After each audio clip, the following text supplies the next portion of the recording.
और थोड़ा okay statistics के बारे में बात की थी।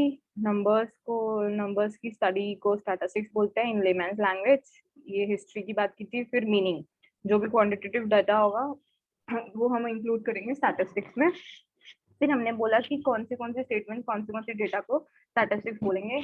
एग्रीगेट्स इंक्लूड किया उसमें, एवरेजेस, कंपेरेबल। अगर कोई भी तीनों में से एक चीज हो रही है तो मतलब वो स्टैटिस्टिकल डेटा कहलाएगा। ये हमने काफी डिटेल में किया था फर्स्ट लेक्चर में। और ये सब उसके एग्जांपल्स हैं डिस्कस किए थे। Stages, collection, organisation, presentation, analysis, interpretation. फिर हमने कुछ फंक्शंस पढ़े थे। फंक्शन मतलब what is statistics doing for us, how is it helping us, ठीक है, ये सब पढ़ा था। फिर डेफिनेशन, ये बुक से कॉपी की बुक में मिल जाएंगी। डेफिनेशन ऑफ स्टैटिस्टिक्स मतलब ये जो हमको लिखते आ रही है, ठीक है। फिर हमने कुछ टर्म्स डिस्कस की थी, पॉपुलेशन एंड सैंपल। इसमें तो किसी को डाउट नहीं है ना, कुछ कंफ्यूजन नहीं है ना कि पॉपुलेशन क्या होता है, सैंपल क्या होता है? नहीं। ग्रेट। फिर हमने कल सेकंड लेक्चर में सैम्पलिंग टेक्निक्स की बात की थी। सैम्पलिंग टेक्निक्स इज बेसिकली हम किस तरीके से या क्या हमारा मेथड है सैंपल लेने का, किस तरीके से मैं सैंपल ले रही हूँ पॉपुलेशन में से, उसको मैं बोल रही हूँ सैम्पलिंग टेक्निक, ठीक है।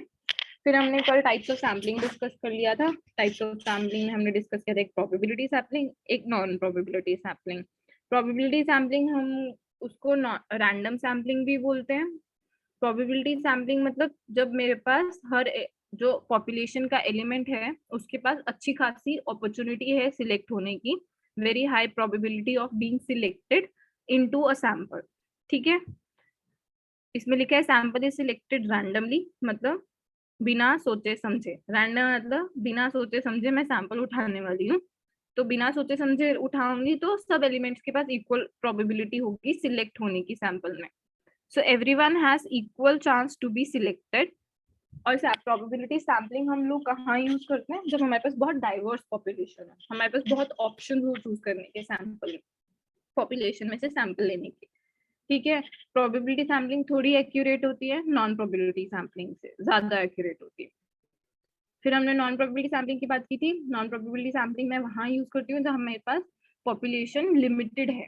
अगर मेरे को रिसर्च करनी है कि HIV के पेशेंट्स पे, तो वो मेरे पास लिमिटेड है, तो वहां पे मैं प्रोबेबिलिटी सैम्पलिंग नहीं यूज कर सकती। मुझे जो जैसे HIV के पेशेंट्स मिलते जाएंगे मैं उन पर रिसर्च करती जाऊंगी। तो non probability sampling is dependent on researchers ability. Researcher decide करेगा कि उसको कैसे चूज करने हैं अपने सैंपल, ठीक है, एलिमेंट्स ऑफ सैंपल कैसे निकालने हैं। क्योंकि उसके पास ज्यादा ऑप्शंस नहीं होते, पॉपुलेशन डाइवर्स नहीं है, तो उसको अपने तरीके से चूज करना पड़ेगा, सैंपल बनाना पड़ेगा, ठीक है। Not everyone has equal chance to be selected, तभी उसको बोल रहे हैं नॉन प्रोबेबिलिटी सैम्पलिंग। फिर हमने टाइप्स की बात कर ली थी कल। रैंडम सैम्पलिंग के आगे, रैंडम मतलब प्रोबेबिलिटी सैम्पलिंग है, ठीक है। दो टाइप्स होते हैं, एक सिंपल रैंडम सैम्पलिंग और एक restricted random sampling. Restricted random sampling में ऐसा है कि हम एक और रिस्ट्रिक्शन लगा देते हैं थोड़ी। सिंपल रैंडम सैम्पलिंग में इज अनरिस्ट्रिक्टेड, मतलब कोई रिस्ट्रिक्शन नहीं लगा रही। 100 लोगों में से मुझे 10 लोग चाहिए थे, मैंने 10 लोग उठा लिए बिना कोई रिस्ट्रिक्शन लगाए। रिस्ट्रिक्टेड रैंडम सैम्पलिंग में क्या होता है कि मैं और थोड़ा एक रिस्ट्रिक्शन लगा देती हूँ before going for random sampling. तो उसके हमने 4 टाइप्स कर लिए थे कल। नॉन रैंडम सैम्पलिंग के 3 टाइप्स कर लिए थे, 3 ही ज्यादा ही किए थे कल तो। ये सिंपल रैंडम है, रैंडम सैम्पलिंग है। यहाँ पे लोग पड़े हैं, मैंने उठा लिया किसी को भी, this is simple random sampling. कल हमने और एग्जांपल से समझा था, I am just doing a briefly कल जो हमने पढ़ा था, ताकि ऐसा ना लगे कि कुछ सर ऊपर से गया, ठीक है। फिर हमने रिस्ट्रिक्टेड रैंडम सैम्पलिंग पढ़ा था। रिस्ट्रिक्टेड में हमने पढ़ा stratified random sampling. Stratified random sampling कुछ नहीं है, हेट्रोजीनियस मिक्सचर है, उसको कन्वर्ट किया मैंने होमोजीनियस में। मतलब होमोजीनियस मतलब उस पर ग्रुप्स बना दिए, होमोजीनियस स्ट्रैटा मतलब ग्रुप। फिर उसमें से मैंने लोग सिलेक्ट किए, तो वो मैंने अपना सैंपल बनाया। हेट्रोजीनियस को होमोजीनियस में कन्वर्ट किया, होमोजीनियस ग्रुप्स में, फिर उसमें से लोग उठाए सैंपल के लिए। This is stratified random sampling. फिर आता है क्लस्टर सैम्पलिंग। क्लस्टर सैम्पलिंग कुछ नहीं है, स्ट्रैटिफाइड सैम्पलिंग जैसा ही है, उसमें भी हम ग्रुप्स बनाते हैं। बट क्लस्टर हम लोग सैम्पलिंग तब यूज करते हैं जब हमारे पास नेचुरली या जोग्राफिकली एग्जिस्ट कर रहे हो, वो ग्रुप्स। हमने एग्जाम्पल लिया था, ये पॉपुलेशन है, इसके क्लस्टर्स बना दिए मैंने, फिर इसमें से मैंने अपनी सैम्पलिंग कर ली। स्ट्रैटिफाइड रैंडम सैम्पलिंग और क्लस्टर सैम्पलिंग में ये मैं स्ट्रैटिफाइड रैंडम सैम्पलिंग में होमोजीनियस ग्रुप्स बना रही हूँ, फिर सिलेक्शन कर रही हूँ। बट क्लस्टर सैम्पलिंग में मेरा कंसर्न होमोजीनियस या हेट्रोजीनियस से नहीं है, मेरा कंसर्न ये कि नेचुरली एग्जिस्ट कर रहे हैं। इसका हमने एग्जाम्पल लिया था नॉर्थ इंडियन लोगों वाला, कि अगर हमको नॉर्थ इंडियन लोग ढूंढने हैं, उस पर कोई रिसर्च करनी है, तो मैं साउथ में जाके नहीं ढूंढूंगी। मुझे पता है नॉर्थ में, यूपी बिहार में कहीं भी चली जाऊँ, वहां पे जाके मैं लोगों को उठा सकती हूँ, तो मेरे पास अच्छी खासी प्रोबेबिलिटी है कि मैं यूपी बिहार में जाऊंगी तो मेरे को नॉर्थ इंडियन लोग मिल जाएंगे। तो यूपी बिहार उत्तरांचल ये ऑलरेडी नेचुरल क्लस्टर्स बने हुए हैं मेरी स्टडी के लिए, ठीक है। बट उसमें ऐसा नहीं है कि बिहार में सिर्फ ही नॉर्थ इंडियन हो सकते हैं, जरूरी हो सकता है कि कोई और आया हो साउथ का, वहां पे वो भी सिलेक्ट हो जाए उस क्लस्टर में। तो वो क्लस्टर सैम्पलिंग में ऐसा होता है कि जो ग्रुप तुम उठा रहे हो, वो 100% श्योरिटी नहीं है कि वो पूरा होमोजीनियस ही होगा, ठीक है। सारी नॉर्थ इंडियन मिलेंगे तुम्हें बिहार में से, तो वो एक उसका ड्रॉबैक है। बट हाँ, प्रोबेबिलिटी हाई है कि बिहार में जाके ढूंढोगे तो नॉर्थ इंडियन ही मिलेंगे तुमको वहां पे, या यूपी में जाओगे तो। फिर हमने सिस्टमैटिक सैम्पलिंग की बात की थी। इसमें कुछ नहीं, एक मैं nth आइटम डिसाइड कर लेती हूँ, जितने भी मेरे एलिमेंट्स हैं पॉपुलेशन को मैं इसको अरेंज करती हूँ। स्टेप 1 किसी भी तरीके से न्यूमेरिकली अरेंज करूँ, ज्योग्राफिकली अरेंज करूँ या अल्फाबेटिकली अरेंज करूँ। स्टेप 1 इज मैंने अरेंज कर दिया। स्टेप 2 इज मैंने nth आइटम कोई डिसाइड की बेस्ड ऑन फॉर्मूला, हमने कल डिस्कस किया था, और मैंने बंदे सिलेक्ट करना शुरू कर दिया। जैसे इस केस में मैंने सेकंड को उठाया, फिर दो छोड़े, थर्ड बंदे को उठाया, फिर दो छोड़े, फिर थर्ड बंदे को उठाया, और फिर अपना सैंपल बना लिया। मतलब एवरी थर्ड इंडिविजुअल को मैंने उठाया पॉपुलेशन में से और अपना सैंपल बना लिया। This is systematic sampling. फिर मल्टी स्टेज सैम्पलिंग, जिसको हम मल्टी स्टेज क्लस्टर्स भी बोलते हैं। इसके लिए हमने एग्जाम्पल किया था वो वाला कि effect of vaccine, corona vaccine क्या है इन इंडिया। तो हमने क्या सोचा कि इंडिया तो ऑलरेडी नेचुरली डिवाइडेड ही है ना क्लस्टर्स में, बहुत सारे 29 स्टेट्स बने हुए हैं।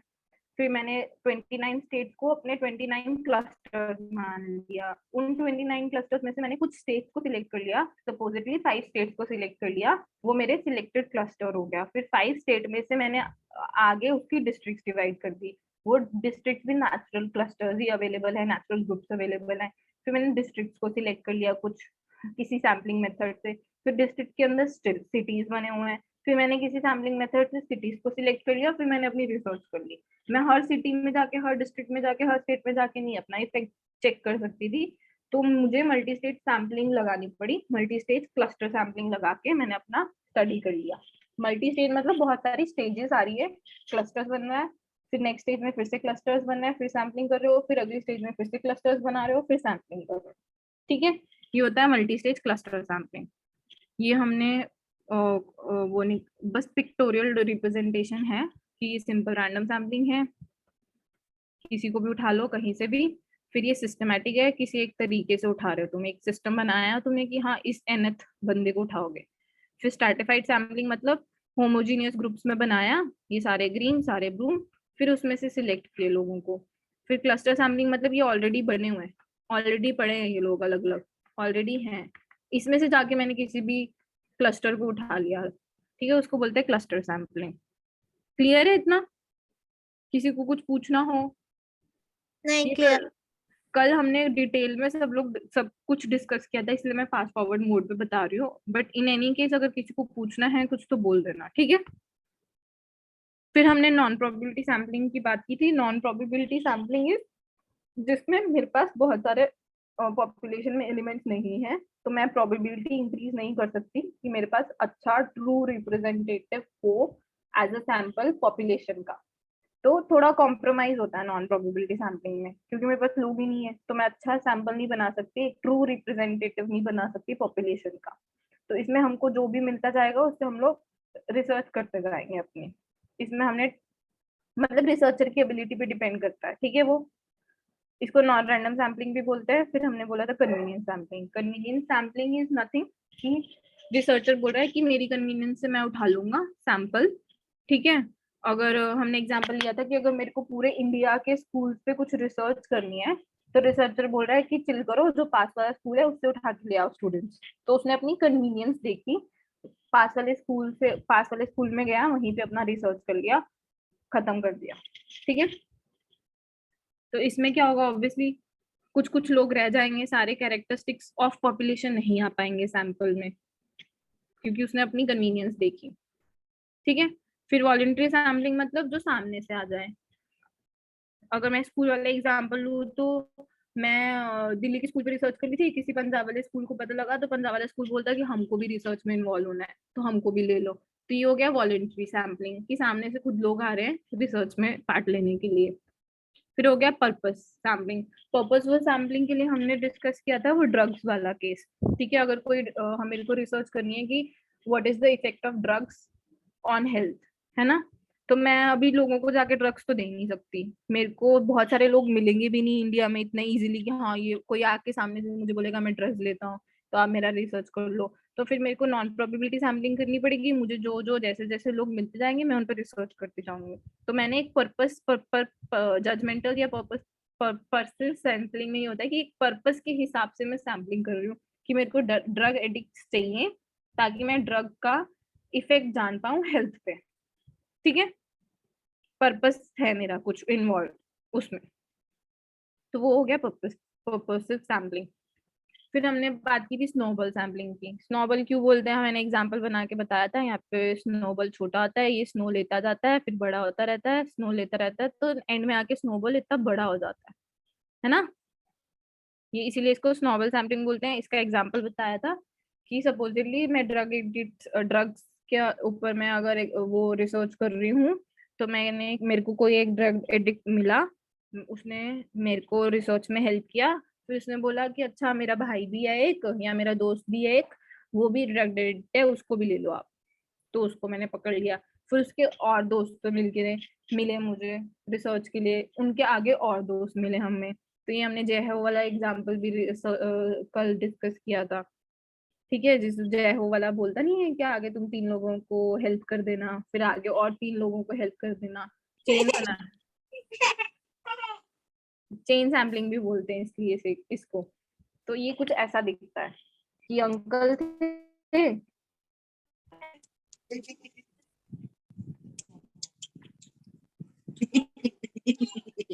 वो अनम्यूट करना पड़ेगा, किसी का तो ऑन है। Good good good. Wilson Wilson Sahil, can you mute him? Okay fine. तो स्नोबॉल फैमिली क्या, मेरे को ये अंकल ही मिले थे पहले रिसर्च के लिए, फिर इन्होंने आगे जाके 2 लोगों के बारे में बताया, ये 2 लोगों ने 3 लोगों के बारे में बताया, ये 3 लोगों ने बहुत सारे लोगों के बारे में और बताया। तो मेरी ऐसे चेन बनती गई और मुझे ऐसे लोग मिलते गए रिसर्च करने के लिए, उसको बोलते हैं स्नोबॉल सैम्पलिंग। ठीक है, फिर कोटा सैम्पलिंग की बात की थी। कोटा सैम्पलिंग इज नथिंग कि एक मैंने रिस्ट्रिक्शन लगा दी, एक कंडीशन लगा दी, जैसे यहाँ पे मेरे को मेल्स के ऊपर रिसर्च करना है, तो मैं सारे मेल्स नहीं उठाने वाली दुनिया में, जो अबव 40 है उनको उठाने वाली हूँ। तो मैंने एक नियम लगा दिया, एक कंडीशन लगा दी अपनी सैम्पलिंग करने के लिए। फिर हमने डिस्कस किया था लास्ट में पैरामीटर और स्टैटिस्टिक्स। इसमें किसी को डाउट है क्या, ये लास्ट में हमने फटाफट किया था।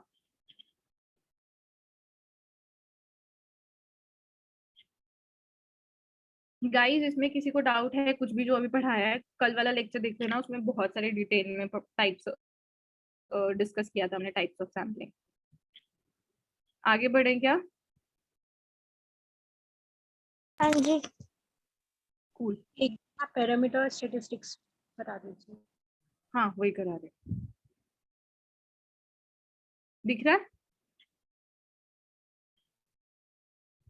पैरामीटर और स्टैटिस्टिक्स, पैरामीटर्स और स्टैटिस्टिक्स एक टर्म्स हैं, टर्मिनोलॉजीज की तरह इनको समझो, कि मैं अगर पॉपुलेशन का कुछ भी कैलकुलेशन कर रही हूँ, कुछ भी कैलकुलेट कर रही हूँ, कुछ भी स्टैटिस्टिक्स लगा रही हूँ पॉपुलेशन पे, तो उसको बोलेंगे पैरामीटर्स। ठीक है, सपोज मैं पॉपुलेशन का मीन निकाल रही हूँ एज का, तो उसको बोलेंगे पैरामीटर पॉपुलेशन के लिए। ठीक है, अगर वही चीज मैं सैंपल के लिए करना शुरू कर दूं कि मैं मीन निकाल रही हूँ सैंपल का, तो वो हो जाएगा स्टैटिस्टिक। सिर्फ टर्मिनोलॉजीज का फर्क है कि एक पॉपुलेशन के लिए कर रहे हैं उसको पैरामीटर बोल दिया, एक सैंपल के लिए कर रहे हैं उसको स्टैटिस्टिक बोल दिया। ठीक है, इसको data collected from entire population उसको पैरामीटर्स बोलेंगे, डेटा या कैलकुलेशंस डन ऑन सैंपल उसको बोलेंगे स्टैटिस्टिक्स। नेक्स्ट स्लाइड में देखो, अगर मैं मीन निकाल रही हूँ सैंपल का तो वो स्टैटिस्टिक की है, वेरिएंस निकालूं तो भी स्टैटिस्टिक है, स्टैंडर्ड डेविएशन निकालो तो भी स्टैटिस्टिक है। तो सैंपल का मैं कुछ भी कैलकुलेट करूं उसका उसका टर्म क्या है, स्टैटिस्टिक बोलेंगे उसको। Statistic is like a general term for sample and parameter क्या है, पॉपुलेशन के लिए एक जनरल टर्म है कि मैं पॉपुलेशन का मीन निकालूं तो भी वो पैरामीटर हो जाएगा, वेरिएंस निकालूं तो वो भी एक पैरामीटर है, स्टैंडर्ड डेविएशन निकालूं वो भी एक पैरामीटर है। ठीक है, फिर उन्होंने आगे जाके उसको डिफरेंशिएट कर दिया कि अगर मैं मीन सैंपल का निकाल रही हूँ तो मैं उसको बोलूंगी एक्स बार, ठीक है, ताकि कंफ्यूजन ना हो। अगर मैं मीन निकाल रही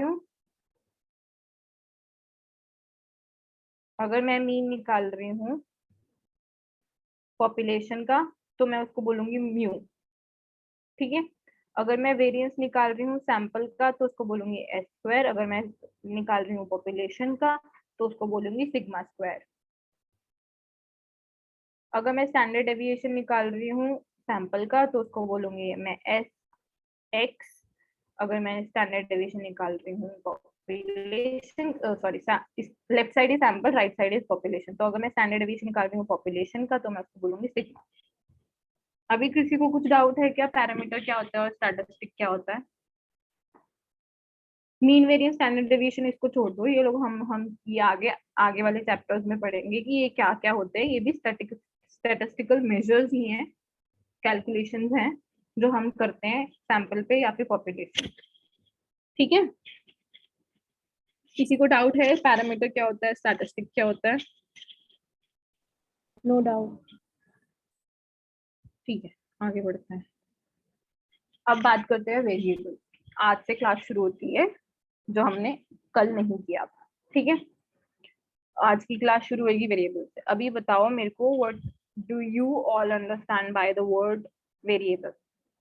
तुम्हारी समझ के हिसाब से क्या है variable?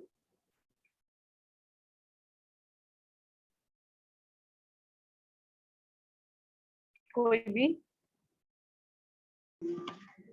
Something that's value changes or can change. That can be changeable or that can change. Great, thank you Nana, thank you Divanshi. Anybody who would like to add or agree or disagree? सही बोला नैना और Divanshi, something which changes और something that varies, ठीक है, उसको बोलते हैं variable. और कुछ नहीं, सिंपल है एकदम। जो चेंज होगा, जो वेरी करेगा उसको वेरिएबल बोलेंगे। Variable mean something that varies, that is have different values. ठीक है, क्वांटिटेटिव भी हो सकता है, क्वालिटेटिव भी हो सकता है। मेरी क्वालिटेटिव कैसे, किसी सिचुएशन में मैं बहुत ऑनेस्ट हो सकती हूँ, किसी सिचुएशन में बिल्कुल ही नहीं हो सकती ऑनेस्ट। तो मेरी जो ऑनेस्टी है वो वेरी कर गई, सिचुएशन बेस्ड हो गई। या मेरी honesty could be level of honesty could be different from Alina's level of honesty, तो वो वेरी कर रही है, तो वो इसलिए वो वेरिएबल भी है। क्वालिटेटिव चीजें भी वेरिएबल हो सकती है और क्वांटिटेटिव तो होती है ना। तभी क्वालिटेटिव के एग्जांपल जैसे जेंडर, मेल है फीमेल है तो वो वेरी कर रहा है जेंडर, इसीलिए रिलीजन है, मेरा कुछ और है आपका कुछ और है किसी और का कुछ है, वेरी कर रहा है, तो वो टाइप ऑफ क्वालिटेटिव वेरिएबल हो गया। फिर क्वांटिटेटिव में आएगा हमारी हाइट, हमारा आईक्यू, ईक्यू, वेट, जो भी हम मेजर कर सकते हैं in form of data, quantify कर सकते हैं हम जिसको, वो सब आ जाएगा क्वांटिटेटिव वेरिएबल्स में। ठीक है, आगे बढ़े। कोई और एग्जांपल देना चाहता है मुझे क्वालिटेटिव के लिए?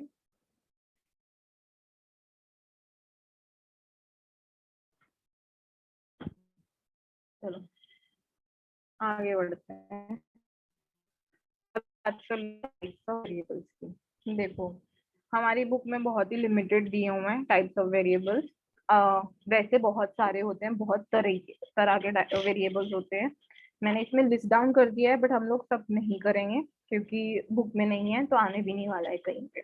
अगर किसी को पर्सनली कोई जानना है वेरिएबल का डिटेल तो मेरे को बोल देना, मैं बता दूंगी।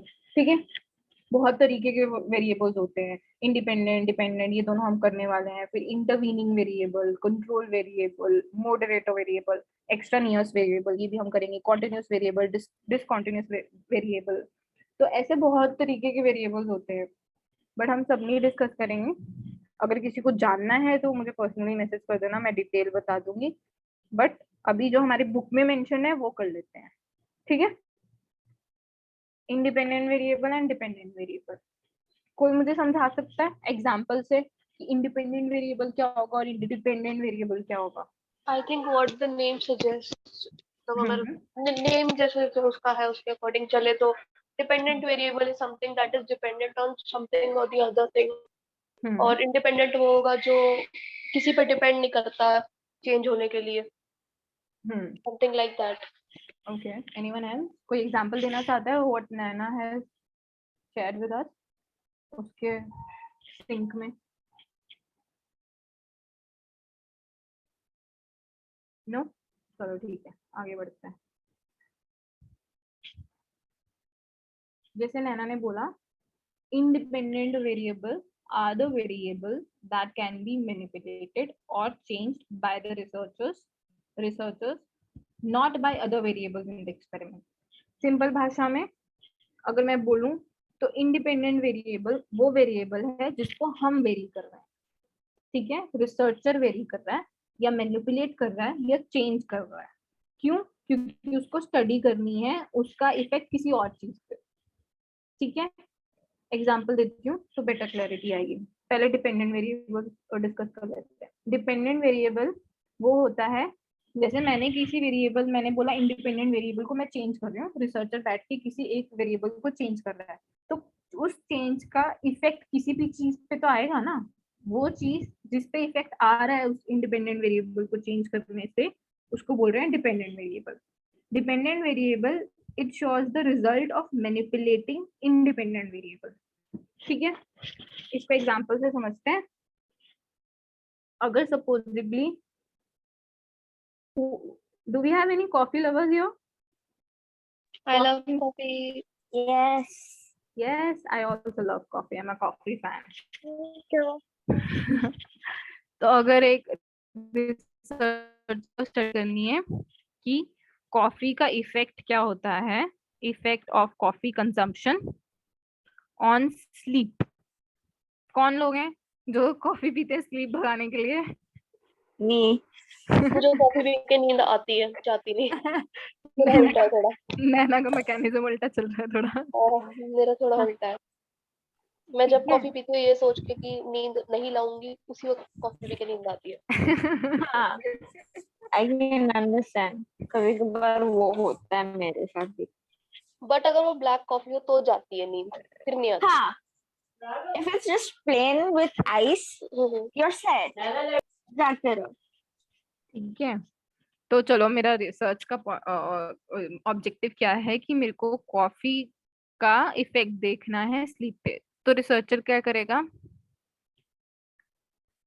पहले एक टेबल स्पून डाला, जिसके ऊपर, जिस भी बंदे के ऊपर रिसर्च कर रहे हैं उसको एक चम्मच कॉफी डाल के एक चम्मच कॉफी पाउडर डाल के कॉफी पिला दी, और फिर देखा कि उसने कितने घंटे सोया, ठीक है। फिर मैंने क्या किया, दूसरे दिन 2 टेबल स्पून डाल दिए, फिर देखा कि उसकी तो अभी इसमें मैंने क्या, फिर नेक्स्ट डे 3 टेबल स्पून डाला, ऐसे करके, ठीक है। तो अभी क्या इसमें वेरी कर रही हूँ मैं, क्या मैं चेंज कर रही हूँ, मैं रिसर्चर क्या चेंज कर रहा है, क्या मैनिपुलेट कर रहा है, बताओ इन दोनों में से। Coffee teaspoon. कॉफी टीस्पून्स मैं चेंज कर रही हूँ ना, मैं वेरी कर रही हूँ, रिसर्चर मैनिपुलेट कर रहा है उस चीज को। तो कॉफी क्या हो जाएगा, मेरा इंडिपेंडेंट वेरिएबल हो जाएगा, वो सिर्फ रिसर्चर के हाथ में है, ठीक है, कितना उसको कैसे वेरी कराना है, और किसी चीज पे नहीं डिपेंड कर रहा, इसलिए बोल दिया उसको इंडिपेंडेंट वेरिएबल। फिर उसका मैं इफेक्ट देख रही हूँ स्लीप पे, 5 घंटे सोया, 4 घंटे सोया, तो ये हो गया डिपेंडेंट वेरिएबल। किस पे डिपेंड कर रहा है, मैंने कितना कॉफी पिलाया उसको, उस पे डिपेंड कर रहा है, ठीक है। 1 टेबल स्पून दिया तो 5 घंटे ही सोया, 2 टेबल स्पून दिया तो 4 घंटे ही सोया। तो ये हो जाएंगे मेरे डिपेंडेंट वेरिएबल। तो मेरा स्लीप क्या है, dependent on number of table spoon of coffee I am taking. ये डिपेंड कर रहा है, मेरा स्लीप कितना होगा वो डिपेंड कर रहा है मैंने कितना कॉफी पिया, मतलब इंडिपेंडेंट वेरिएबल पे डिपेंड कर रहा है। ठीक है, क्लियर हुआ? कोई डाउट या कोई और एग्जांपल दूं? इंडिपेंडेंट वेरिएबल से नहीं हुआ। इंडिपेंडेंट वेरिएबल नहीं हुआ, ठीक है, दूसरा एग्जांपल लेते हैं।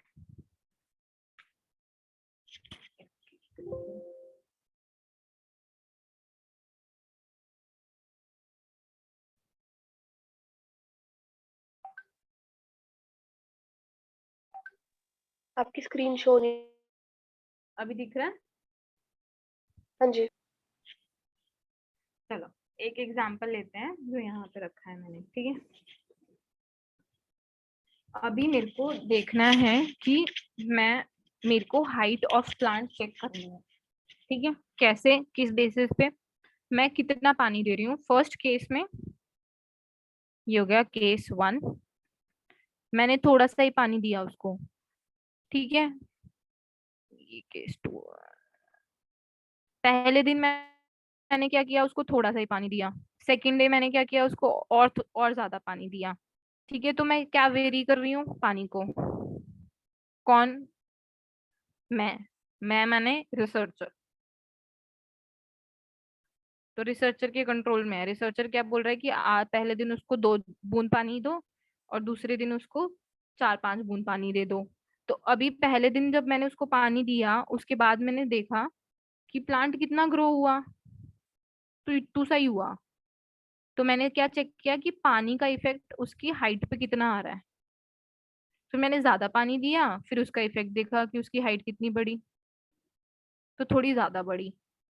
तो मैं पानी सिर्फ रिसर्चर के हाथ में, उसने चेंज किया उसको, मैनिपुलेट किया उसको। ठीक है, और उसका इफेक्ट देखा मैंने किस पे? हाइट पे, प्लांट की हाइट पे। अभी बताओ इसमें क्या होगा, इंडिपेंडेंट वेरिएबल कौन सा होगा? इंडिपेंडेंट पानी होगा और डिपेंडेंट यस, प्लांट हाइट क्यों डिपेंडेंट है पानी पे? क्योंकि मैं कम पानी दे रही हूँ तो वो कम ही ग्रो कर रहा है, ज्यादा पानी दे रही हूँ तो ज्यादा ग्रो कर रहा है। तो पानी की हाइट क्या होगी, डिपेंडेंट होगी कि उसको कितना पानी मिल रहा है ना? डिपेंड कर दिया ना किसी और चीज पे उसने, तो वो डिपेंडेंट वेरिएबल हो गया। इंडिपेंडेंट वेरिएबल क्या हुआ कि जिसको हम चेंज कर रहे हैं या जिसको हम मैनिपुलेट कर रहे हैं। क्लियर है? केस 2 में क्या किया मैंने, फर्टिलाइजर ले लिया। मैंने उसको थोड़ा सा ही फर्टिलाइजर दिया तो उसकी कम हाइट ग्रो हुई, मैंने ज्यादा फर्टिलाइजर दिया तो उसको उसकी ज्यादा हाइट ग्रो हुई। तो इसमें इंडिपेंडेंट वेरिएबल क्या हुआ अभी केस 2 में? किसको मैं रिसर्चर चेंज कर रहा है? फर्टिलाइजर तो हुआ इंडिपेंडेंट और मतलब हाइट हुई डिपेंडेंट। हाँ, क्योंकि मैं कितना फर्टिलाइजर उसको दे रही हूँ उस पर डिपेंड कर रही है हाइट। ठीक है, तो हाइट डिपेंडेंट हो गया। क्लियर हुआ? क्लियर हो गया, थैंक यू। ठीक है, चलो आगे बढ़ते हैं। फिर हम बात करते हैं एक्स्ट्रानियस वेरिएबल्स की। एक्स्ट्रानियस वेरिएबल्स क्या होते हैं? जैसे मैंने बोला कि इंडिपेंडेंट वेरिएबल है, उसको मैनिपुलेट किया और उसका कुछ इफेक्ट आ रहा है डिपेंडेंट वेरिएबल पे, है ना?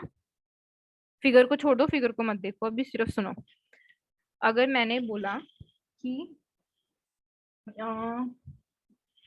सपोज पानी वाला ये एग्जांपल लेते हैं कि मैं कम पानी दे रही हूँ या ज्यादा पानी दे रही हूँ, उससे प्लांट की हाइट या ग्रोथ डिसाइड हो रही है।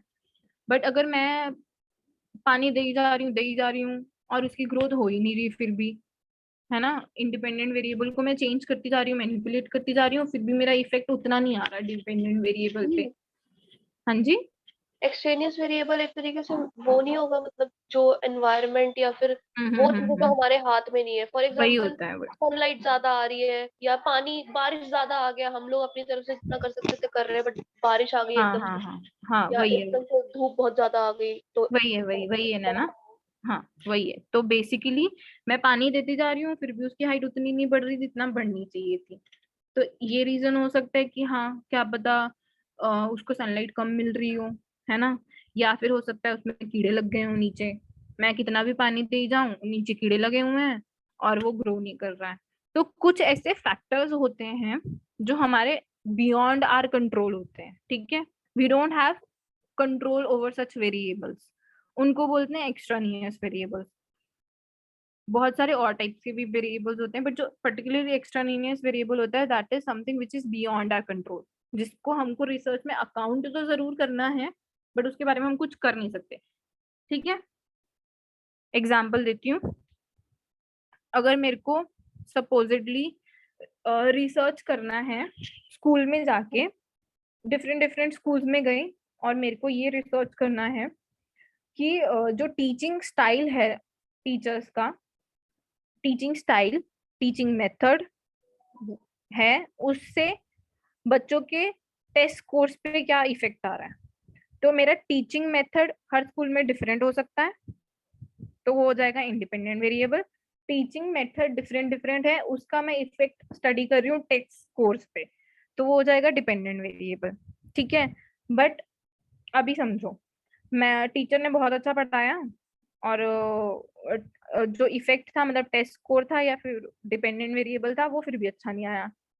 तो हो सकता है ना कि टीचर ने कितना भी अच्छा पढ़ाया हो, बच्चे ने खुद से ही नहीं पढ़ा हो, टीचर कितना भी अच्छा पढ़ा रहा हो, कोई भी मेथडोलॉजी यूज कर रहा हो ना, वो बच्चा खुद जाके सेल्फ स्टडी ही नहीं कर रहा, या बच्चा एग्जाम देने से पहले सो के ही नहीं आया था, टायर्ड था, या हो सकता है कि क्लासरूम में गर्मी हो बहुत ज्यादा, तो टीचर ने तो अच्छा पढ़ाया बट फिर भी रिजल्ट नहीं आया। तो ये जो एक्स्ट्रा फैक्टर्स थे, एडिशनल फैक्टर्स थे, जो आउट ऑफ कंट्रोल फैक्टर्स थे, कि वो सो के नहीं आया, या फिर उसको इंटरेस्ट नहीं था सुनने में क्लास में, या फिर क्लास का एसी सही नहीं चल रहा था, ठीक है। तो ये जो सारे वेरिएबल्स हैं जो आउट ऑफ कंट्रोल हैं, जो अपार्ट फ्रॉम इंडिपेंडेंट वेरिएबल हैं, तो वो भी अफेक्ट तो कर ही रहे हैं ना मेरे डिपेंडेंट वेरिएबल को, वो भी मेरे रिजल्ट को हैम्पर कर रहे हैं, मेरे आउटकम को हैम्पर कर रहे हैं। तो उन सब वेरिएबल्स को मैं बोलते हैं एक्स्ट्रानियस वेरिएबल्स। आइडिया लगा? ठीक है, जैसे अभी ये एग्जांपल लेते हैं जो पिक्चर में है, आवर्स स्पेंट ऑन ट्रेनिंग, मेरे को उसका इफेक्ट जानना है कि कितना गेम में पॉइंट्स आ रहे हैं, ठीक है, कितने घंटे मैं प्रैक्टिस कर रही हूँ और मेरे आउटकम क्या आ रहा है, गेम में कितना अच्छा स्कोर आ रहा है, उन दोनों को मैं स्टडी कर रही हूँ कि 10 घंटे पढ़ा तो अच्छा ज्यादा स्कोर आया, 12 घंटे ट्रेनिंग करूंगी तो कितना स्कोर आएगा, ठीक है। ये हो गया इंडिपेंडेंट वेरिएबल, ये हो गया डिपेंडेंट वेरिएबल। बट उसने कितने घंटे स्ट्रेचिंग किया वो भी उसको अफेक्ट कर देगा ना उसके रिजल्ट को। हो सकता है वो ट्रेनिंग तो प्रॉपर करके आ रहा है, सब कुछ करके आ रहा है, सब कुछ प्रैक्टिस कर रहा है, सब सीख के आ रहा है, सब अच्छे से कर लिया, बट उसने स्ट्रेचिंग नहीं किया, तो भी उसके गेम पे अफेक्ट आ सकता है। तो ये hours of time spend on stretching क्या हो जाएगा, मेरा एक्स्ट्रानियस वेरिएबल हो जाएगा, जिसको मेरे को स्टडी नहीं करना था, जो मेरे बट वो मेरे आउटकम को या डिपेंडेंट वेरिएबल को अफेक्ट जरूर कर रहा है। मेरा तो इंडिपेंडेंट वेरिएबल ये था, मुझे तो इस पे रिसर्च करनी थी, बट ये एक्स्ट्रानियस ने मेरे को परेशान कर दिया है, इसकी वजह से मेरा डिपेंडेंट वेरिएबल के रिजल्ट्स खराब आ रहे हैं, ठीक है, क्लियर है? Yes clear. हाँ जी। कूल। अभी क्वांटिटेटिव वेरिएबल कुछ नहीं, जो जिसको हम काउंट कर सकते हैं वो गया क्वांटिटेटिव वेरिएबल, एज हो गया, डेट हो गया, डिस्टेंस हो गया, वेट हो गया, ठीक है। फिर कॉन्टिन्यूस वेरिएबल, कॉन्टिन्यूस वेरिएबल क्या होता है, जो कॉन्टिन्यूसली कुछ ना कुछ वैल्यूज लेता रहे, एक ये सॉर्ट ऑफ क्वांटिटेटिव वेरिएबल का भाई मतलब वो है सब डिवीजन ही मान लो या टाइप मान लो, कि अगर मैं बोलूं कि एज कॉन्टिन्यूस वेरिएबल है, क्यों? क्योंकि मेरे हर दिन एज बढ़ ही रही है ना, कॉन्टिन्यूसली मेरी एज बढ़ती जा रही है, कल मैं एक दिन छोटी थी, आज मैं एक दिन बड़ी हो गई, कल मैं 2 दिन और बड़ी हो जाऊंगी, तो कॉन्टिन्यूसली मेरी एज बढ़ रही है, ठीक है। तो हो जाएगा कॉन्टिन्यूस वेरिएबल। जैसे वेट हो गया लोगों का 45.1, 45.12 भी आता है किसी का, 45.13 भी आएगा किसी का, या 45.34 बढ़ता जाएगा, मतलब कॉन्टिन्यूसली मेरा स्केल चल रहा है, तो उसको बोलते हैं कॉन्टिन्यूस वेरिएबल। जैसे आवर्स कितने हमने स्पेंड किए, खर्चा कितना हुआ मेरा, टाइम, वेट, ये सब क्या होंगे, कॉन्टिन्यूस वेरिएबल्स में। अगर मैं बोलूं ये कपल है,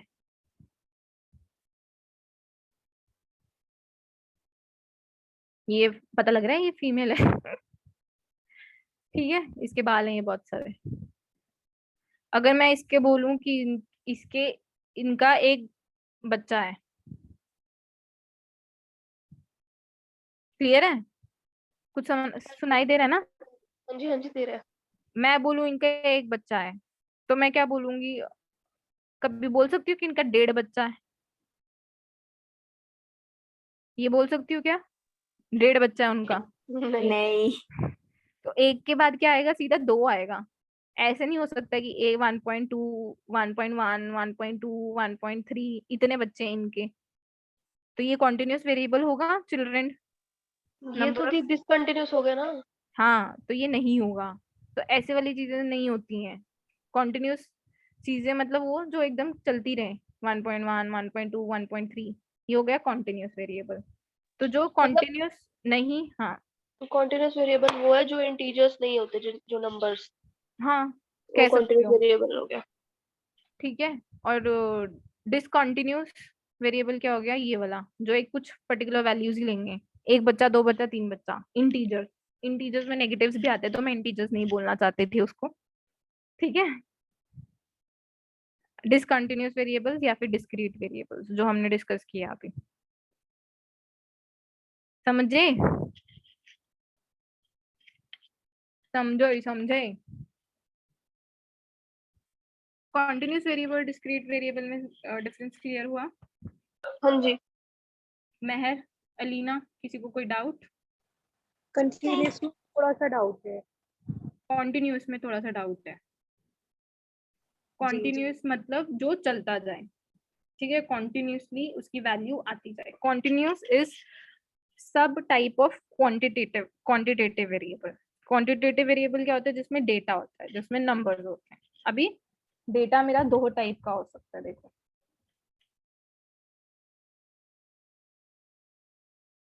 दिख रहा है क्या कुछ?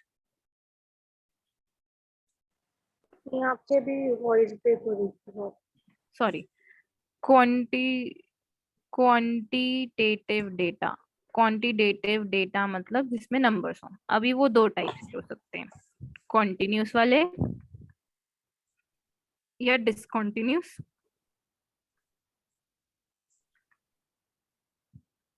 जिसको हम डिस्क्रीट वेरिएबल्स भी बोलते हैं, ठीक है। कॉन्टिन्यूस वेरिएबल्स मतलब वो डेटा, वो नंबर्स जो चलते जाए, जैसे 1 1.1 1.2, इसके आगे चलता जाएगा। मैं कितना भी लेके जा सकती हूँ, कॉन्टिन्यूसली मेरी कुछ ना कुछ वैल्यू आती रहेगी।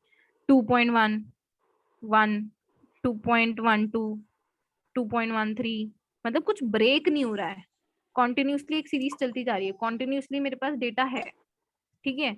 बट अगर मैं बोलूँ 1 2 3, तो इसके 1 और 2 के बीच में तो कितने सारे नंबर्स होते हैं, 1.1 1.2 1.3, तो ये कॉन्टिन्यूस सीरीज नहीं है, कॉन्टिन्यूस नहीं है ना। 1 के बाद मैंने इतना सारा पॉइंट्स वाला डेसिमल्स वाला स्किप कर दिया और सीधा 2 पे आ गई। होल नंबर्स बोल सकते हो इसको आप, होल होल नंबर्स, पूरा नंबर आएगा 1 2 3 5 10 20 100। ऐसे नहीं बोलूंगी 10.1 100.1। ये जो 1.1 0.2 ये सब क्या हो जाएगा, कॉन्टिन्यूस हो जाएंगे, क्लियर है, थैंक यू। ठीक है। इसका एग्जांपल हमने समझा एज। एज कॉन्टिन्यूस है, हर घंटे तुम्हारी एज बढ़ रही है, हर मिनट तुम्हारी एज बढ़ रही है, हर सेकंड तुम्हारी एज बढ़ रही है, तो वो क्या, कॉन्टिन्यूसली तुम्हारी एज बढ़ रही है। हाइट, हाइट तो चलो ठीक है, एक टाइम के बाद नहीं बढ़ती है, बट अगर मैं बच्चे की हाइट लूं,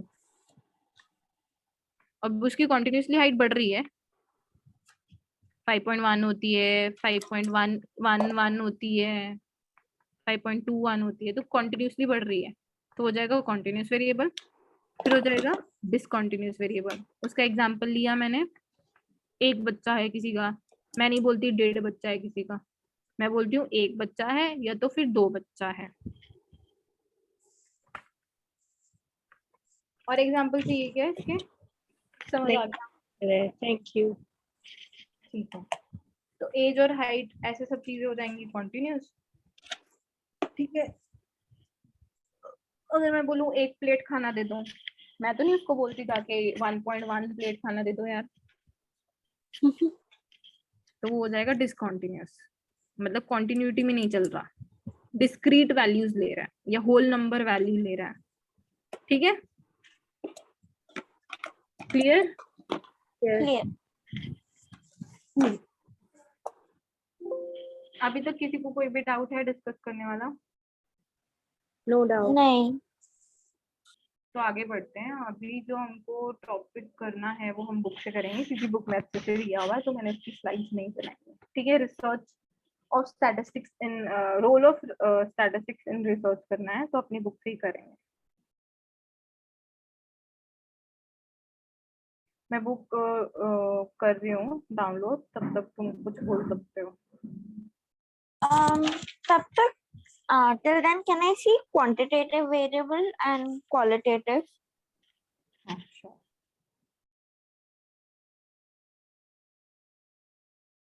दिख रहा है क्या कुछ? It's still on discontinuous and discrete variable you want qualitative and quantitative. वो बस definition रह गया था, बस लेना कहाँ पे था? नीचे गया. ये है, ये वाला ना, क्वालिटेटिव एंड नहीं. क्वांटिटेटिव। वो नीचे वो आपने स्लाइड ये? दिखाया था ना, हाँ ये वाला. ठीक हाँ. है, अनीशा दी, हाँ मेरे को एक चीज पूछनी थी, बोलो। एक बारी पैरामीटर बता दोगे? हाँ बता देती हूँ, मैं बुक ढूंढ लेती हूँ, पैरामीटर बता देती हूँ। मैंने किसी को तो बुक भेजी थी।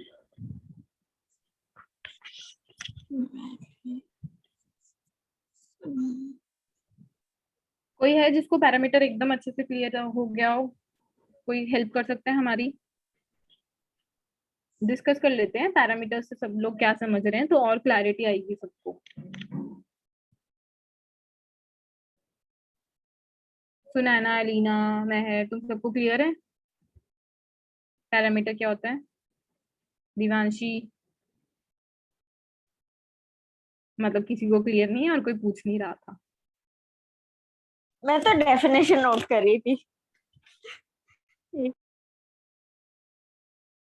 Qualitative till then, qualitative variable.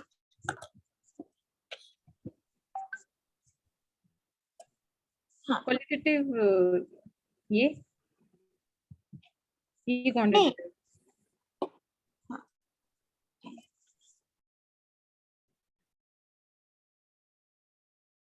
कोई नहीं बताएगा, कोई नहीं हमको अपनी नॉलेज शेयर करना चाहता,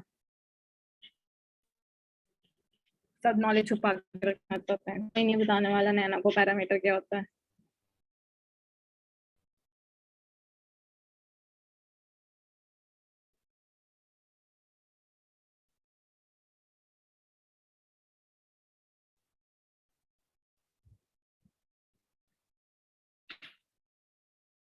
ठीक है, मैं बुक शेयर करती हूँ, बताती हूँ, मैं नैना बताती हूँ।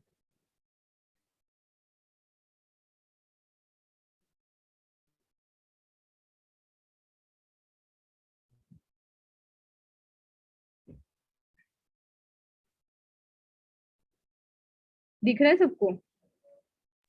हाँ जी.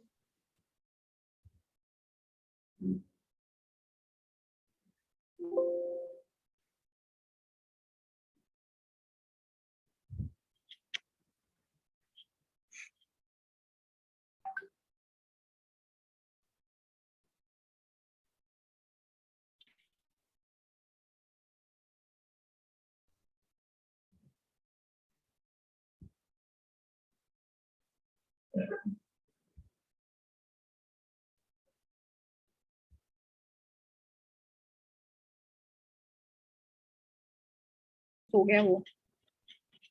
साहिल आयुध है, वेदास। भैया रिकॉर्डिंग ऑन करे सो गए. मुझे भी यही लग रहा है। ठीक है, पॉपुलेशन की डेफिनेशन पढ़ते हैं पहले। Population, this can be described, that this can be used to describe the persons, objects, elements, animals, or even reactions that display a pattern of characteristics that is unique. It can also be explained as set of persons, objects, elements, reactions that the researcher wants to study. ठीक है? If a researcher wants to carry out a study on adolescents in New Delhi, तो उसका population क्या हो जाएगा? Adolescents. इतना पता है ना population क्या होता है, जिसपे के ऊपर हमको study करना है. ठीक है? फिर उसने बोला sample. In simple terms, sample can be defined as the group of individuals who participate in the research. अभी उसको न्यू दिल्ली के एडोलसेंट्स पे रिसर्च करनी थी, बट न्यू दिल्ली में तो कितने सारे एडोलसेंट्स होंगे, है ना, तो वो सब पे रिसर्च नहीं कर सकता, तो वो कुछ लोगों को चूज करेगा, कुछ लोगों को सिलेक्ट करेगा, जिनको वो सैंपल बनाएगा और फिर उस पर अपना एनालिसिस कर लेगा.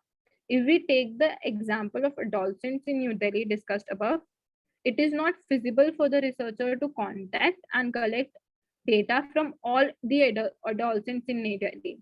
Thus, the researcher will take a sample, preferably representative from that population. ठीक है? अभी बोलती हूँ parameter.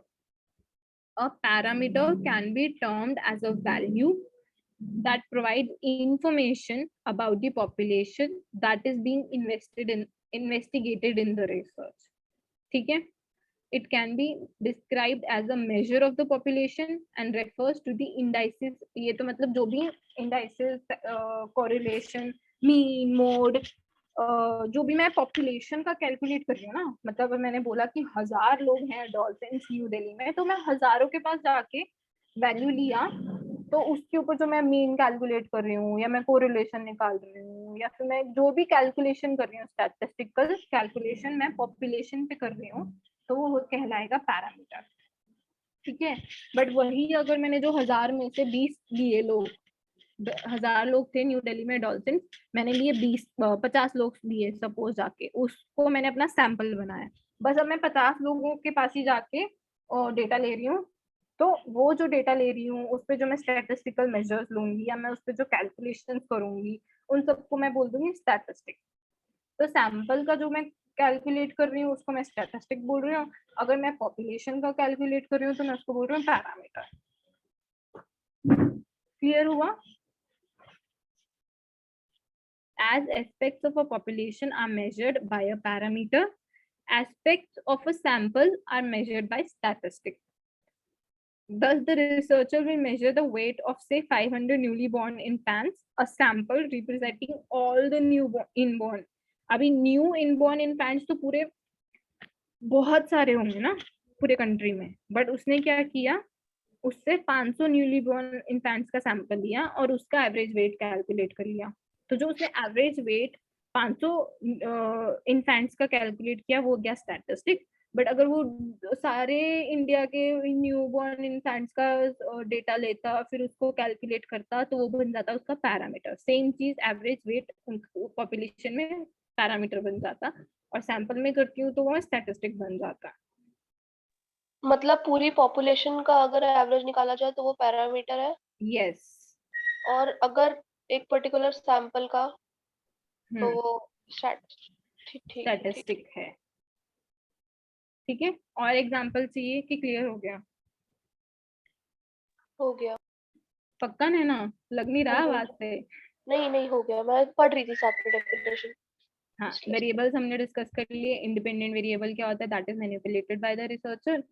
डिपेंडेंट वेरिएबल क्या होता है? जिसपे इफेक्ट हम लोग स्टडी कर रहे हैं. एक्सट्रानियस वेरिएबल हो गया. इंडिपेंडेंट और इंडिपेंडेंट को छोड़ के जो और variables which are not in our control, ठीक है, उसकी वजह से जो इफेक्ट आ रहा है मेरा डिपेंडेंट वेरिएबल पे. क्वांटिटेटिव वेरिएबल सबको समझ आता है. क्वालिटेटिव, कॉन्टिन्यूस हमने सब पढ़ लिया. डिसकॉन्टिन्यूस और डिस्क्रीट पढ़ लिया. किसी को डाउट अभी तक कुछ भी?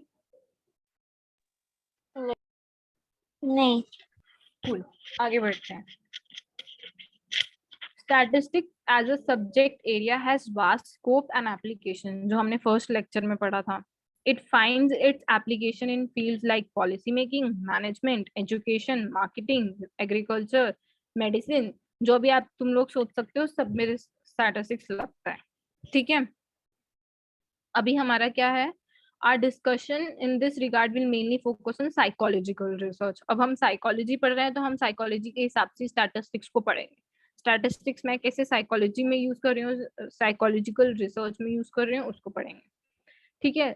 Psychology जो research है ना, it has been derived from the word recherche.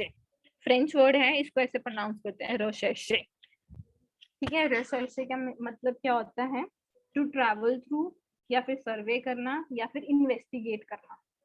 मैं इन्वेस्टिगेट करने के लिए I have to do some surveys, या फिर I will have to travel through some procedures, places. तो मैं इन्वेस्टिगेट, सिंपल भाषा में समझो, इन्वेस्टिगेट करना. रिसर्च का मतलब होता है टू इन्वेस्टिगेट. ठीक है, इसको छोड़ दो, ये कंफ्यूज करेगा. सिंपल भाषा में समझो, रिसर्च, मैंने फ्रेंच पढ़ी हुई है तो मैं इसलिए बता रही हूँ. रिसर्च का मतलब होता है टू इन्वेस्टिगेट. ठीक है. रिसर्च का मतलब है कि हमको कुछ जानना है, हमको कुछ ढूंढना है, हमको कुछ इन्वेस्टिगेट करना है. जैसे सीआईडी वाले करते हैं ना, वैसे ही रिसर्च को कुछ ढूंढना है, इन्वेस्टिगेट करना है, तभी मैं रिसर्च कर रही हूँ. क्लियर है रिसर्च का मतलब? तो a systematic, controlled, empirical and critical investigation of natural phenomena guided by theory, hypothesis about the presumed relations among such phenomena. ये डेफिनेशन तो कोई मुझे समझा दे तो मैं अच्छा हो जाएगा मेरे लिए. बेसिकली कुछ नहीं, वो ये कहना चाहता है कि research is a systematic and logical procedure in order to get answers to our questions. मुझे जो सवाल है, जो मुझे जानना है, उसको मैं कैसे जानूंगी? मैं एक कोई सिस्टम बनाऊंगी, कोई लॉजिकल प्रोसीजर बनाऊंगी, वो मैं फॉलो करूंगी एंड उसके थ्रू मैं जान लूंगी जो मेरा क्वेश्चन था. इन्वेस्टिगेट करूंगी मैं, प्रोसीजर के according I would investigate to find out answer to my question. ठीक है, उसको रिसर्च बोलते हैं. किसी को कंफ्यूजन है तो बताओ, मैं और क्लियर करती हूँ. बोलो. रिसर्च इज आ गया ना. रिसर्च कुछ नहीं, एक प्रोसीजर है, एक सिस्टमैटिक अप्रोच है कि मेरे जो सवाल हैं, अगर मेरे को जानना है, सपोजिटली मेरे को रिसर्च करनी है कि हम बोलते हैं ना, पैसा खुशी दे सकता है कि नहीं दे सकता है, can money bring us happiness और नॉट. तो मेरे को जानना है कि कैन मनी बाय हैप्पीनेस. मेरा ऑब्जेक्टिव क्या हो गया? ये हो गया कि मुझे इस पे ढूंढना है, मुझे इसका क्वेश्चन का, सवाल का मुझे जवाब चाहिए. मुझे तो चाहिए कि लोगों मनी अफेक्ट कर रही है हैप्पीनेस को कि नहीं कर रही है. तो ये मेरा ऑब्जेक्टिव हो गया, ये मेरा क्वेश्चन हो गया, या इसको मैं बोलूंगी प्रॉब्लम स्टेटमेंट हो गई मेरी, जिसके लिए मुझे क्या करना पड़ेगा? एक सिस्टम बनाना पड़ेगा. अब मेरे को कुछ तो प्रोसीजर बनाना पड़ेगा ना, कुछ तो एक तरीका बनाना पड़ेगा ना कि मैं हाँ इस पे कैसे ढूंढूं, रिसर्च कैसे करूं इस पे, मैं कैसे इन्वेस्टिगेट करूं, मैं कैसे आंसर ढूंढूं इस चीज के लिए. तो उस पूरे सिस्टम को, उस पूरे प्रोसीजर को, जिसकी वजह से मेरे को इस क्वेश्चन का आंसर मिलेगा, उसको रिसर्च बोलते हैं. ठीक है. हाँ जी, छोड़ दिए क्या लोग हैं? मैं हूँ. दिव्यांशी कुछ समझ आ रहा है कि नहीं? सब आउट जा रहा है, ऊपर से बाउंस मार रहा है. दिव्यांशी हाँ समझ आ रहा है. थोड़ा सा अभी फर्स्ट चैप्टर है ना, तो इजी लगता है, आगे वाले मुश्किल लगते हैं. कूल. ठीक है, चलो. अभी बहुत सारे लोगों ने बहुत सारे अपने अपने वो दे रखे हैं इसके. सब लोगों को अपने डेफिनेशन देनी होती है हर चीज के लिए. ये सब ने जो अपनी डेफिनेशन दे रखी है, इसमें से कोई भी अगर पेपर में लिख के आए तो करेक्ट ही मानी जाएगी ना. ये तो नहीं कि सबकी उठा के लिखे है. नहीं यार, कोई भी एक लिख लो, बहुत हो जाएगा. तुम इसको रट सकते हो जैसे इसने लिखा है यार. वही तो, हर चैप्टर के अंदर हर चीज में 4 डेफिनेशन दे रखी है, नहीं एक ही दे दे. नहीं भाई, 1-2 याद करके जाओ जितनी होती है, और वही लिखनी है. मैं तो वही लिखने वाली हूँ, उतनी 1-2 बाकी अपनी भाषा में लिखने वाली हूँ. ये तो ना याद हो रही है हमसे। ठीक है, ये कोई बंदा होगा, पता नहीं कौन है, इन्होंने 1999 में डेफिनेशन दी, research as an analysis and recording of observations that is carried out in a systematic and objective manner. Objective मतलब किस कोई aim के साथ, and this analysis and recording will lead not only to generalization. ठीक है, मैं बोल रही हूँ कि मनी हैप्पीनेस को बाय कर सकती है कि नहीं, तो अगर मैं उसका मेरे को अगर उस क्वेश्चन का आंसर मिल गया तो मैं क्या एक रिसर्च के बाद एक जनरलाइजेशन कर सकती हूँ कि हाँ मनी बाय कर सकती है हैप्पीनेस को, या नहीं मनी नहीं बाय कर सकती हैप्पीनेस को, तो मैं जनरलाइज कर सकती हूँ उसके रिसर्च के बेसिस पे चीजों को, आउटकम्स को, आंसर्स को। ठीक है, but also to development of theories, prediction, जितने भी लॉज बने हैं, जितने भी अभी थ्योरीज बनी है कि हाँ ग्रेविटी नीचे ही लगती है, ठीक है, हर चीज नीचे ही गिरेगी, तो ये सब क्या कहाँ से आया है? लोगों ने रिसर्च की होगी, बहुत सारे उनके पास केसेस होंगे, उसके बाद उन्होंने जनरलाइज किया, उसके बाद उन्होंने थ्योरीज बना दी कि हाँ ग्रेविटी तो हमेशा नीचे ही लगेगी, लॉ बना दिया। ठीक है, कैसे बनाया? रिसर्च की होगी ना उन्होंने, उन्होंने तो कुछ तो इन्वेस्टिगेशन की होगी ना, उसके बाद ही उन्होंने इतनी बड़ी स्टेटमेंट दी, प्रूफ कराना उन्होंने उस चीज को। ठीक है, कंपैरिजन, हाइपोथेसिस, कंक्लूजन बनाना है, ऑब्वियसली कंपेयर करना है मेरे को कि मनी बाय कर रही है हैप्पीनेस को या फिर नींद is responsible for making you happy, तो मैं कंपैरिजन भी कर सकती हूँ कि कौन ज्यादा खुशी दे रहा है मुझको, कंपैरिजन भी कर सकती हूँ, फिर कंक्लूजन बना सकती हूँ। चलो अभी प्रॉब्लम, कोई मुझे बता सकता है कि प्रॉब्लम क्या? देखो, some of the main problem sorry to interrupt you. Some of the main components of research include the statement of problem. मतलब ये components बता दिए कि रिसर्च जो हम बोल रहे हैं कि प्रोसीजर है, सिस्टम है, उसमें आता क्या क्या है। स्टेटमेंट ऑफ प्रॉब्लम आता है, हाइपोथेसिस आता है, सैंपल आता है, रिसर्च डिजाइन आता है, कलेक्शन ऑफ डेटा आता है, फिर डेटा एनालिसिस आता है। तो ऐसे बहुत सारे स्टेप्स होते हैं रिसर्च करते वक्त, तो उनको हम डिस्कस करेंगे अभी ब्रीफली। ठीक है, हाँ जी। हाँ जी दी, मैं ये कह रही थी प्रॉब्लम होता है बेसिकली जिसके बारे में हम रिसर्च कर रहे हैं, जो Right. मतलब जो हमारा मेन ऑब्जेक्टिव है रिसर्च करने का। राइट, कोई और ऐड करना चाहता है इसमें कुछ?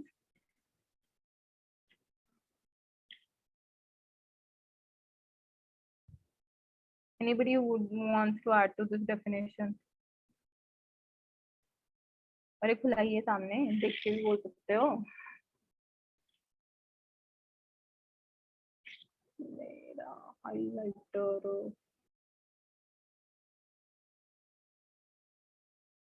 ठीक है चलो। Problem can be described as a general objective.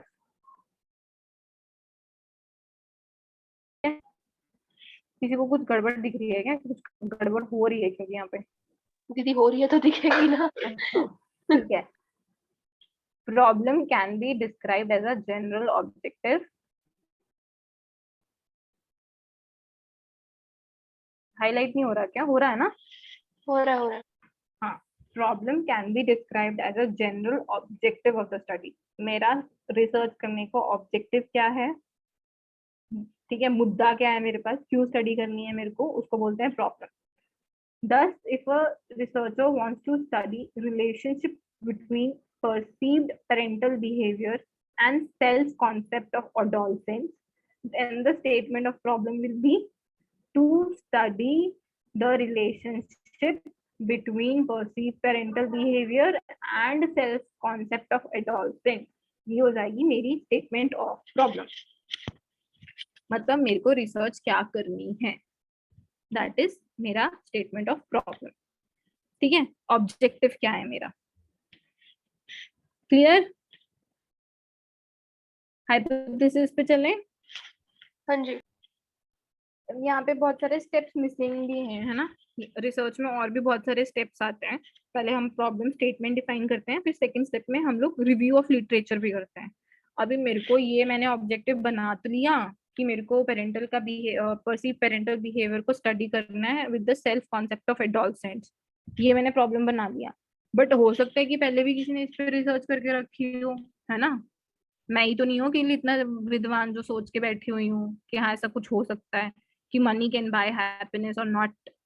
तो हो सकता है कोई और भी विद्वान लोग हों जिन्होंने रिसर्च करके रखी हो इस टॉपिक पे। तो फिर प्रॉब्लम स्टेटमेंट डिफाइन करने के बाद, ऑब्जेक्टिव डिफाइन करने के बाद सेकंड स्टेप आता है रिव्यू ऑफ लिटरेचर, जो नहीं दे रखा हमारी बुक में।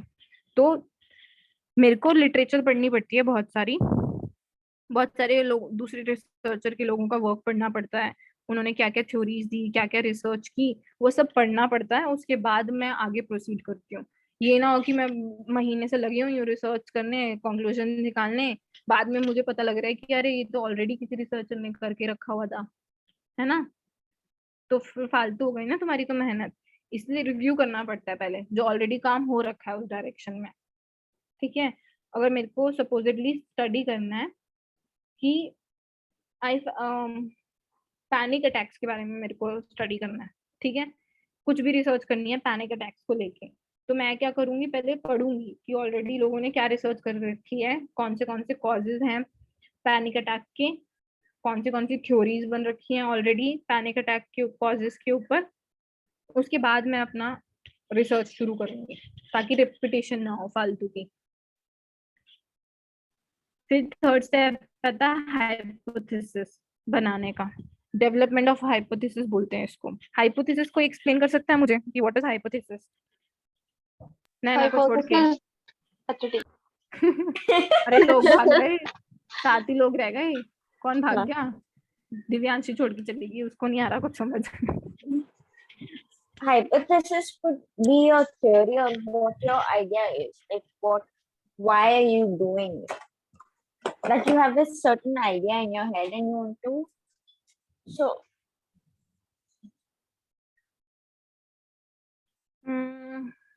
Not really. कोई और जो अपनी नॉलेज शेयर करना चाहता हो हमारे साथ इस रिस्पेक्ट में, व्हाट इज हाइपोथेसिस? बोल लेना ना यार, आप ही बोल लो, कोई ना बोल रहा है यहाँ। बोलो एक बोलो। ऐसी स्टेटमेंट जिसके ऊपर हम रिसर्च कंडक्ट करना चाहते हैं, मतलब एक अनसर्टेन स्टेटमेंट या एक ऐसी चीज जिसके ऊपर शायद कभी किसी ने ना की हो या किसी ने की भी हो तो उसको दोबारा करना चाहते हैं हमारी प्रेफरेंस के अकॉर्डिंग या हमारे पॉइंट ऑफ व्यू के अकॉर्डिंग। बस मुझे इतना ही पता है। बेसिकली जो मैंने सवाल उठाया है या मैंने जो ऑब्जेक्टिव बनाया है या मैंने जो प्रॉब्लम स्टेटमेंट बनाई है, उसका मैं खुद ही आंसर दे देती हूँ इन अ टेंटेटिव स्टेटमेंट। ठीक है, मैंने एक टेंटेटिव स्टेटमेंट या टेंटेटिव आंसर बना लिया उस क्वेश्चन के लिए, उसको बोलते हैं हाइपोथेसिस। ठीक है, मतलब एक प्रपोज्ड काइंड ऑफ सॉल्यूशन दे दिया मैंने ऑलरेडी, रिसर्च शुरू करने से पहले ही, कंक्लूजन आने से पहले ही, वो प्रूव करने से पहले ही मैंने अपनी मन से मर्जी से एक स्टेटमेंट दे दी जो हाइपोथेटिकल है। जो ट्रू है या फॉल्स है मुझे नहीं पता, बट वो हाइपोथेटिकल आंसर है उस क्वेश्चन का या टेंटेटिव आंसर है उस क्वेश्चन का या उस प्रॉब्लम स्टेटमेंट का, उसको मैं बोलती हूँ हाइपोथेसिस, हाइपोथेटिकल स्टेटमेंट। बस इससे याद कर लो, hypothetical answer, a supposition or proposed explanation made on the basis of limited evidence as a starting point for investigation। ठीक है, मेरे पास कुछ लिमिटेड नॉलेज थी तो मैंने खुद ही एक आंसर बना दिया, टेंटेटिव सा हाइपोथेसिस या हाइपोथेटिकल सॉल्यूशन बना दिया उस क्वेश्चन का। समझे? Excuse me. हाँ जी। हाँ, जैसे कि ना एक स्मोकर है ना, और हमें ये पता लगाना है कि एक स्मोकर कितने दिन, मतलब एक दिन में कितने सिगरेट पीता होगा, तो हमने नेगेटिव आंसर पे उसकी 4 या 5 लिख दिया कि वो पीता होगा, तो हमारी हाइपोथेसिस कहलाएगी। Right, great Alina, thank you. तो बेसिकली एक हाइपोथेटिकल आंसर या टेंटेटिव आंसर मैंने खुद ही दे दिया, रिसर्चर ने खुद ही डाल दिया बेस्ड ऑन मेरे क्वेश्चन पे, ठीक है, या बेस्ड ऑन लिमिटेड नॉलेज। अभी एलिना का एग्जांपल उठाते हैं, मेरे को रिसर्च करनी है कि जो कॉर्पोरेट ऑफिस में देखा ना लोगों ने, बहुत एक स्मोकिंग एरिया बना होता है और वहां पे लोग स्मोक करते हैं, ठीक है, कॉर्पोरेट ऑफिसेज में अलग से स्मोकिंग एरिया होता है। तो मैं बैठी हूँ रिसर्चर, मैं देखना चाहती हूँ कि ऑन एन एवरेज एक दिन में कितने लोग मतलब कितना सिगरेट पीते हैं लोग, कितना फूक लेते हैं ये लोग, ठीक है। तो मैं बैठी हूँ, मैंने देखा एक दिन, मैं आ गई वापस, मैंने आइडिया लगा लिया कि लगभग 3 से 4 लोग मतलब सिगरेट पीते होंगे पर पर्सन पर डे में। तो मैंने वो क्या टेंटेटिव सा आंसर बना दिया, एक जगह पे गई, लिमिटेड एविडेंस लिमिटेड नॉलेज के बेसिस पे प्रॉब्लम स्टेटमेंट थी, उसका एक हाइपोथेटिकल आंसर बना दिया कि पर पर्सन 3 to 4 लोग 3 to 4 सिगरेट पीते हैं एक दिन में, ठीक है। टेंटेटिव सी सॉल्यूशन दे दी, टेंटेटिव सा आंसर दे दिया, हाइपोथेटिकल, थोड़ी से लिमिटेड नॉलेज के बेसिस पे, तो उसको बोलेंगे हाइपोथेसिस। और अब मैं फिर रिसर्च करूंगी, अब मैं ज्यादा स्मोकिंग एरियाज पे जाऊंगी, अब मैं सारे कॉर्पोरेट ऑफिस के बाहर बैठ के देखूंगी, डेटा कलेक्ट करूंगी, उस स्टेटमेंट को उस हाइपोथेसिस को अप्रूव करने मतलब प्रूव करने के लिए या डिसअप्रूव करने के लिए, एक्सेप्ट करने के लिए या फिर रिजेक्ट करने के लिए, जो मैंने खुद ही सॉल्यूशन दे रखा था उस प्रॉब्लम का। क्लियर हो गया हाइपोथेसिस? हाइपोथेसिस बहुत डिटेल में आने वाला है हमको आगे, नल हाइपोथेसिस और अल्टरनेटिव हाइपोथेसिस। तो हाइपोथेसिस होता क्या है ये क्लियर होना चाहिए।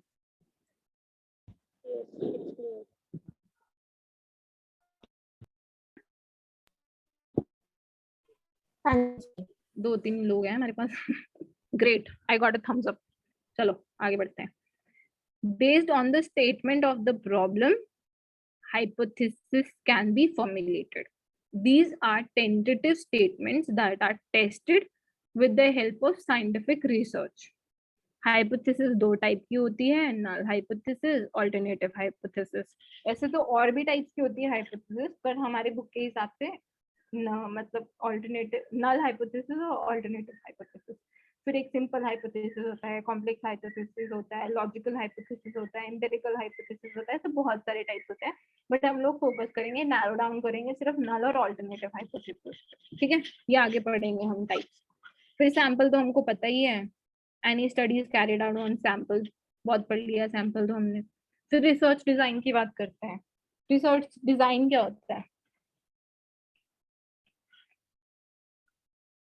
रिसर्च डिजाइन इज बेसिकली मेरी स्ट्रैटेजी क्या है, मेरा मेथड क्या होगा कि जिस तरीके से, जिस वे से मैं पूरा रिसर्च कंडक्ट करने वाली हूँ, दैट इज रिसर्च डिजाइन। मेरे को एक रिसर्च डिजाइन फॉर्मुलेट करना पड़ता है रिसर्च करने के लिए। इट्स काइंड ऑफ, अगर मेरे को घर बनाना है तो मुझे घर का ब्लूप्रिंट चाहिए पहले, फिर मैं पूरा घर बना सकती हूँ कि कहाँ पे कौन सी ईंट लगानी है, कहाँ पे कौन सा सेक्शन होना चाहिए, कहाँ पे क्या बाथरूम होना चाहिए, कहाँ पे कहाँ किचन होनी चाहिए। तो ब्लूप्रिंट बोलते हैं ना हम, घर बनाने से पहले ब्लूप्रिंट रेडी करना पड़ता है। तो रिसर्च डिजाइन भी वैसा ही है, मेरे को एक पूरा मेथड, पूरा एक स्ट्रैटेजी बनाना पड़ेगा कि मेरे को रिसर्च कैसे कंडक्ट करनी है, ठीक है। समझ आया? बेसिकली आउटलाइन या फिर स्ट्रक्चर बनाना है, जिसकी वजह, जिसके थ्रू, जो एक मेथड है जिसके को फॉलो करके मैं अपना रिसर्च करती जाऊंगी, ठीक है। कोई भी रिसर्च होगी वो रिसर्च डिजाइन के बिना नहीं चलेगी, क्योंकि research design provides information about the outline and the structure of research. Clear है रिसर्च डिजाइन क्या होता है? क्लियर है। Research design can be explained as a means to allow a researcher to seek answers to research problems, ठीक है। Basically किस तरीके से, क्या मेथड यूज करूंगी मैं, क्या स्ट्रैटेजी बनाऊंगी, सैंपल कहाँ से लूंगी, कहाँ पे कहाँ मुझे जाना है, मेरा डेटा एनालिसिस कौन करेगा, ये सब चीजें। स्ट्रक्चर बना दिया, पूरा आउटलाइन बना दिया, रेडी करके रख दिया कि ये करना है हमको पूरा रिसर्च में। Clear? Any research will also have a research design that provides information about the outline and structure of the research. Research design is important in order to not only seek solution to the research problem, but also to control any variance.